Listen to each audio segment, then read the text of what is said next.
There's a sort of black and white approach to controversy at the moment on the internet, and I find myself getting stuck into it and coming out the wrong end.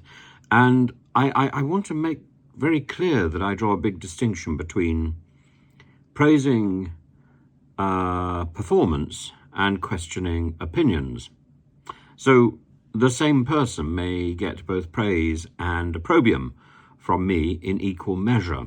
Farage would be one of these. I really do praise his performance. I think his performance is astonishing, in the same way as I praise the performance of Jacob Rees-Mogg on television. I don't praise it very much in the House of Commons. His languid delivery doesn't work actually in the chamber. It works very well on TV. And there are YouTubers who I admire for the way they effortlessly deliver their spiel. And indeed, I know some of them that, we don't share the same views.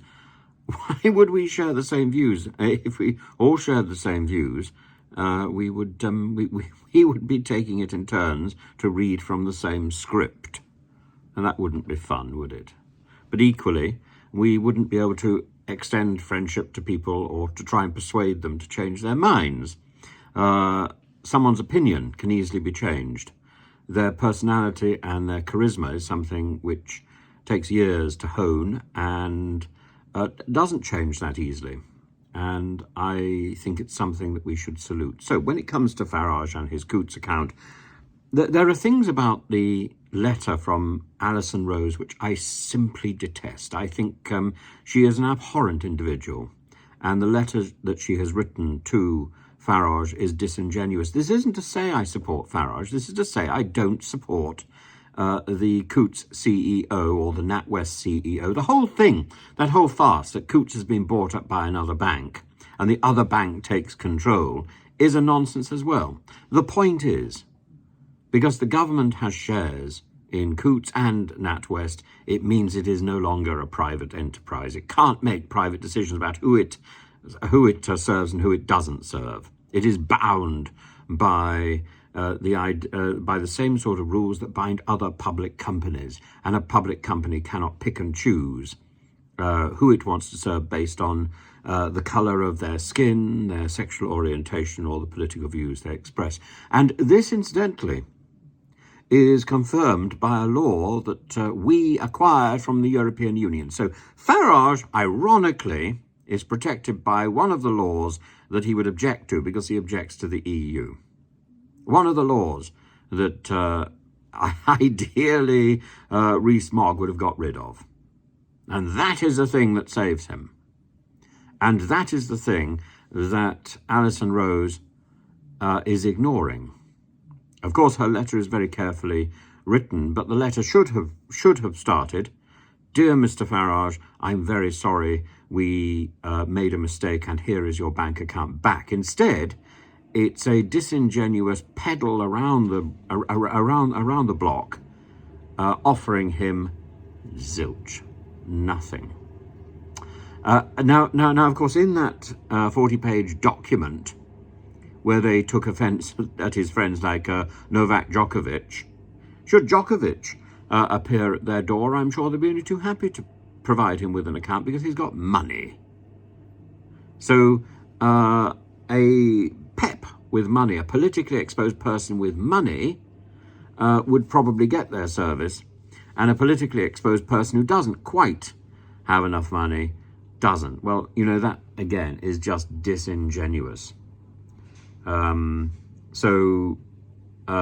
Politicians who have described themselves as skint and then have large amounts of money turn up in their account, which are purportedly from Russian sources or not, well, the bank is in a position to question that. But that isn't. Those aren't the terms on which they refused Farage his banking. So the whole thing is extraordinarily dodgy, and I hope Farage takes Alison Rose herself to court. I hope there is I hope he goes to the Ombudsman. I can't imagine the Ombudsman is going to support Farage, because the Ombudsman will play by a rule book that Farage doesn't really know.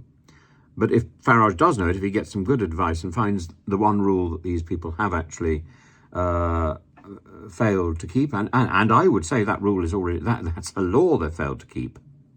But it may, in terms of the banking rules, it may just get through the system. The Ombudsman is not there for us. The Ombudsman is there to protect the bank, it seems. Certainly the many times that I've looked, that I've contacted the Ombudsman, it's a waste of effort. Something has changed within the last 10 or 15 years, and whether it's an issue with healthcare, whether it's an issue with banking, or whatever it is, and you turn to the Ombudsman as a last resort, it takes forever. It takes forever, and by the time it gets through, you've forgotten what it's about. And on a technicality, they decide, oh, we received this information too late, or whatever. Nonsense. Nonsense. It's there to excuse the appalling behaviour of banks and of businesses who are exploiting the customer again and again and again in this country. We need to change the system. When we feel that something is wrong, something probably is wrong. And if businesses have found a way to get round the moral issues, it doesn't stop them being moral issues, does it? Somebody may be doing something legally and still doing something wrong. And that really is the point. And in this particular case, Alison Rose may be doing something legally. I'm sure she's lawyered up to the eyebrows over this issue. But I hope you will agree with me that it's fundamentally wrong. Whatever you think of Nigel Farage, and we don't think that much, I would very much like to have a serious conversation with Nigel Farage, because there's a lot of issues which I think have not been resolved generally and specifically between us.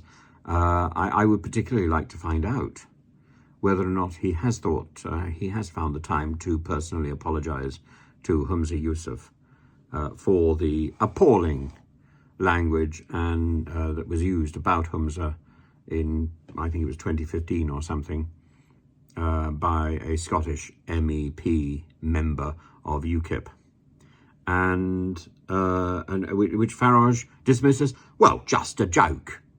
But that's the point. Casual racism is still casual racism.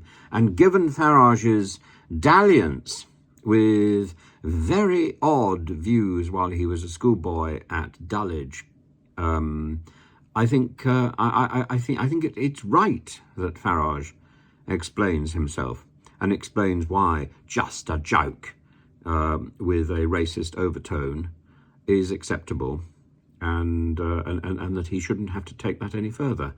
I was dismayed that that he didn't engage further in that issue and just assumed it would go away. And I suppose in a way it did go away. We had I think at the time we had a general election, and the focus was on that rather than on Farage's understanding of jokes.